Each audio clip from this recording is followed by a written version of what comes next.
Nessa primeira semana de janeiro, nós estamos conversando sobre a saúde mental.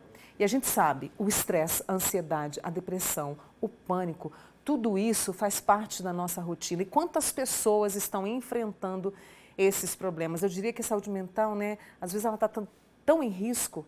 E aí o Janeiro Branco vem, uma campanha que está completando 10 anos e a gente conversa sobre isso com o psicólogo Leonardo Abrão, está aqui comendo um bolinho junto comigo, tomando um café. Tô comendo mesmo. Eu fico feliz por isso, viu? Eu falei de todos esses problemas de saúde mental, transtorno, né? A gente pode falar assim, Sim, Léo? transtornos mentais. E que infelizmente agarram as pessoas e aí muitas vezes elas não conseguem sair. Nos últimos anos, infelizmente, a gente tem percebido esse tormento para muita gente, né? Segundo a Organização Mundial da Saúde, o órgão mais importante da saúde, né, da humanidade, o Brasil é o país campeão de transtornos de ansiedade. O Brasil é o 5º país mais deprimido do mundo. Ai, que triste. E nos últimos 20 anos, as taxas de suicídio dobraram no Brasil. Então nós estamos com sérios desafios, sérios problemas em relação à saúde mental. E o Janeiro Branco nasceu aqui no Brasil. E eu acho até que tem um porquê. A importância de se falar sobre isso, a necessidade. Eu tenho falado em cursos, em palestras, que saúde mental é o assunto do século, é a emergência do século. No Brasil, essa é uma verdade inquestionável. Então nós precisamos fazer isso o máximo possível enquanto há tempo. Está lá na tela. Isso, saúde mental, está aqui na minha camiseta também. O tema do Janeiro Branco 2024, saúde mental enquanto há tempo. E principalmente ensinar as pessoas que transtornos mentais podem ter causas, fatores relacionados a aspectos biológicos, genéticos, sim. Mas fatores biológicos, fatores genéticos, questões fisiológicas não explicam sempre um transtorno mental. Uma depressão, uma ansiedade, ou um alcoolismo, ou uma esquizofrenia, etc. Não é sempre um fator biológico. Existem também os fatores de risco relacionados aos estilos de vida, às escolhas, aos padrões culturais, que adoecem as pessoas. Nós temos que entender que nós criamos maneiras de ser, costumes, tradições, hábitos, comportamentos, são criações humanas, são aspectos culturais. E às vezes as nossas criações, as nossas escolhas, as condições nas quais vivemos, os processos sociais, os processos políticos, os processos econômicos, os processos culturais podem também adoecer. Então a gente tem que pensar o seguinte, o que fazer agora? Por isso que é o tema. Você perguntou no início, saúde mental, enquanto há tempo. O que fazer agora? Eu acho que a primeira coisa é a gente entender que saúde mental pede cuidados individuais, atitudes institucionais e políticas públicas.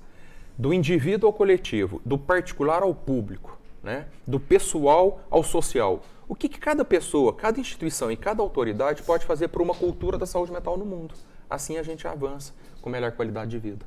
Deixa eu trazer algumas participações aqui. Eu quero deixar uma pergunta para você. Nessa questão dessas ações, precisamos resgatar as conversas, de não ter vergonha de conversar sobre as nossas emoções? Vou deixar essa pergunta para você, porque tem a minha amiga Marlene, ela falou, Mônica, o que fazer agora, quando a gente percebe que alguém está para ter um surto? É possível ver isso? Sim, mas, muitas das vezes, nem sempre, mas muitas das vezes sim, tá? É legal falar isso, nem sempre é perceptível, mas quase sempre é.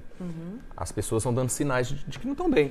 Ou elas vão se afastando, elas vão se isolando, vão deixando de fazer o que antes faziam com alegria, com prazer, vão perdendo o gosto, né, pelas coisas que faziam, vão diminuindo os contatos sociais, ou nos contatos sociais vão se tornando muito apáticas ou agressivas. A agressividade, às vezes, é um grande sintoma de que a pessoa não está legal. De repente, alguém julga, nossa, a pessoa agressiva, a pessoa estúpida, a pessoa está nervosa. Pode ser um sintoma. Pode ser um sinal de que algo está disfuncional na vida da pessoa. Então dá para perceber, ou desequilibrou no sono, passou a dormir demais e não era o normal, ou passou a dormir de menos e também não era o habitual dessa pessoa, ou está descontando na comida de forma também injustificada e desproporcional. Sinais a gente consegue enxergar.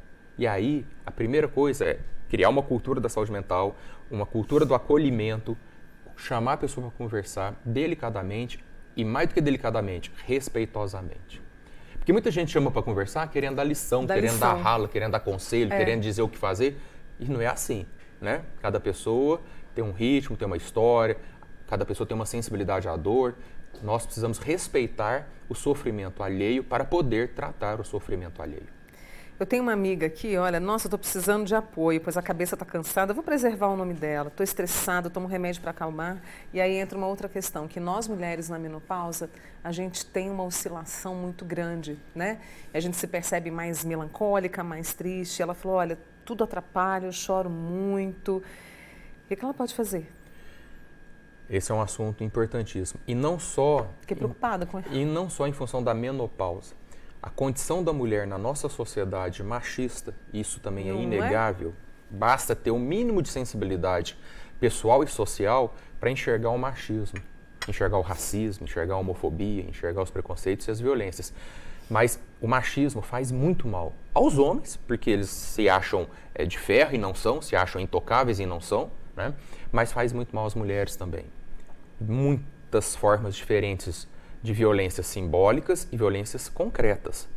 Isso machuca. Não é à toa que as mulheres adoecem mais em termos de transtornos mentais, não é à toa que as mulheres tentam mais tirar a própria vida, por causa disso.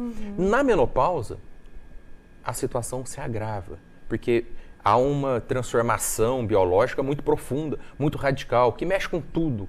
Gera dores, gera enxaqueca para muitas, né? Algumas sim, outras não, mas no geral, dores, enxaqueca, indisposição, medo, frustração, isso que ela está falando, né? Vontade de chorar, indisposição, fica muito difícil. E não existe uma cultura do relacionamento com a mulher em menopausa, porque não se falava sobre isso, a gente precisa falar sobre isso. E inclusive eu propus que o Janeiro Branco falasse da menopausa, porque é preciso educar as mulheres e os homens, porque o sofrimento é muito grande quando a mulher entra na menopausa. Então, primeira coisa, para ajudá-la, não diretamente a ela, mas de uma maneira geral, eu vou falar homens que estão nos assistindo. E muitos amigos. Homens que estão nos assistindo. Leve em consideração isso que está sendo colocado aqui. O machismo destrói vidas e a menopausa abala as mulheres. Precisamos que os homens entendam o que é menopausa e o que pode ser feito antes, durante, né, o processo. Eu vou até pensar nisso aqui para o Manhã Total, viu? Para a gente discutir isso. Tá dada a dica. Tá dada a dica. O meu amigo aqui também, eu vou... É o Garcia. Ele falou, Mônica, eu tenho tido muito cansaço mental por ser preocupado com o futuro, não durmo direito, estou esquecendo as coisas muito fácil, minha memorização está indo embora, não consigo me desligar dos compromissos no trabalho. Qual que é o primeiro passo para o Garcia? O primeiro passo ele já deu. Perceber, né? Exatamente. Que algo não está legal, que está disfuncional. Agora, após perceber, é preciso tomar atitude. E se o Garcia... Bom dia, Garcia. Se você sozinho não estiver dando conta de tomar atitude, cara, não tenha medo, não tenha vergonha, não tenha preconceito em pedir ajuda, né? Em pedir ajuda a um familiar, a um colega no qual você confia. Fala, amigo, amiga, que seja o patrão, que seja um líder religioso, me dá um tempinho aqui, eu preciso falar, eu não estou legal. Aliás, é sobre isso o Janeiro Branco também, é sobre isso uma cultura da saúde mental, que as pessoas possam pedir ajuda. A gente não pode pedir ajuda só em aspectos materiais. Quebrei o braço, estou com uma tipóia, me ajuda a segurar essa sacola no supermercado. Isso aí a gente faz. Mas também pedir ajuda, não estou dando conta de segurar a barra, não estou dando conta de lidar com os desafios da vida, está pesado, ou estou com saudade do meu pai, ou estou com saudade da minha mãe, ou estou com medo do meu casamento acabar. Vamos conversar? Vamos conversar sobre as questões humanas? Todo mundo tem questões. Todo mundo tem questões, todo mundo tem algo que está apertando, que está pegando, que está doendo, que não sabe o que fazer. Às vezes, as redes sociais mostram aquela vida maravilhosa, né? Que todo mundo é um sucesso, aquilo é vitrine. A pessoa selecionou a imagem e aplicou 1000 filtros. A vida real não é assim. Todo mundo tem problemas. O Janeiro Branco nasceu porque eu passei pelo maior sofrimento da minha vida em 2006. Eu passei 2006 chorando. Foi aí que eu resolvi ir para a psicóloga. Comecei a ser atendido, ajudado por uma psicóloga, me apaixonei pela profissão, falei, nossa, eu quero fazer isso. Essa mulher está me ajudando, eu quero fazer isso com outras pessoas. Resolvi prestar vestibular para psicologia, fiz psicologia, virei psicólogo. E vendo o sofrimento das pessoas, falei, a gente precisa de uma campanha. Então, eu passei pelo maior sofrimento da minha vida em 2006. É preciso começar a falar sobre isso. Tem um psiquiatra vienense do século XX, já falecido, que disse, sofrimento é da condição humana, não tem como fugir do sofrimento, mas as pessoas precisam aprender a sofrer. E a gente não ensina as pessoas a sofrer. A gente quer ensinar as pessoas a ganhar dinheiro, a bater meta, a mudar, a fazer harmonização facial, a viajar 10 vezes por ano para Paris. A gente quer ensinar isso. Isso não está resolvendo. Vamos ajudar as pessoas, vamos ensinar as pessoas a sofrer. Aprendendo a sofrer, já vai ser meio caminho andado para encontrar o destino da felicidade. E quando você fala isso, as pessoas falam assim, mas eu vou ter que sofrer? É porque a vida, ela traz isso. Mas não é permanecer no sofrimento. E nem ficar fugindo, evitando. Vamos bater um papo com o sofrimento. Eu me lembro que em 2006... Vamos bater um papo com o sofrimento. Sofrimento, o que você quer me dizer? Sofrimento, o que você está me trazendo de informação? Por que eu estou sofrendo? O que eu posso fazer? Às vezes a pessoa sozinha não consegue, precisa de ajuda, por isso que tem que ter uma cultura da saúde mental, todo mundo observando, prestando atenção, ajudando. Porque nem sempre sozinha a pessoa consegue. Mas, ainda sozinho, o que eu posso fazer? Eu me lembro que em 2006, quando eu sofria muito, eu deitava no chão. Né? Eu deitava no chão, chorava e tentava entender o que está acontecendo. E deixava aquela dor me curtir, igual o uísque, né, fica lá sendo curtido, o vinho fica sendo curtido. Eu ficava no chão esperando entender o que está acontecendo. Antes de levantar e agir no desespero. Antes de levantar e agir no desespero, eu ficava imóvel tentando entender o que está acontecendo. A partir daí eu pensei, vou para psicólogo. A partir daí eu mudei minha vida, virei psicólogo. A partir daí eu criei uma campanha. A partir daí eu estou falando com milhões de pessoas sobre saúde mental. O sofrimento me trouxe uma mudança de vida inimaginável. O sofrimento foi o maior professor que eu tive na minha vida. Nossa, eu fiquei até emocionado com isso. Nossa, obrigada.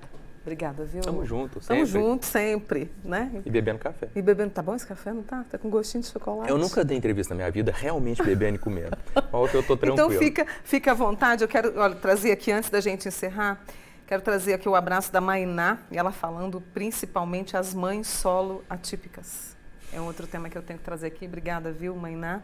E só para fechar, dores no corpo podem ser sinal de que a saúde mental também não está legal?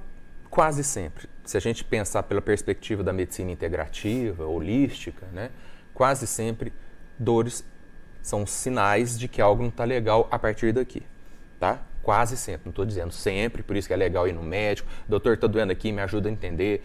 Aí vai fazer raio-x, vai fazer tomografia, eliminar as questões físicas, aí vamos pensar, pode ser algo emocional. Que o seu corpo está psicossomatizando, está transformando em dor física uma questão emocional mal resolvida. Quando a cabeça não está legal, o corpo transforma em doença, o que você não está conseguindo lidar. Ele conversa conosco. Léo, obrigada. Um beijo para você, um beijo para a Valéria. Eu sei que sua agenda agora em janeiro está daquele jeito. E que você possa continuar aí falando e levando essa informação, e conte comigo, tá? Eu sempre contei com você. O Janeiro Branco nasceu junto com você. E é uma campanha de Uberlândia para o Brasil e que está aí aberta para todo mundo participar. Muito bem. E obrigada a você que participou aqui conosco, que contou, né? E contou a sua história. Deixa aqui o comentário, não apaga não, vou até passar para ele, que ele vai acabar de comer o bolinho dele, combinado assim. Leonardo Abrão, psicólogo e idealizador da campanha Janeiro Branco, conosco no Manhã Total. Um beijo.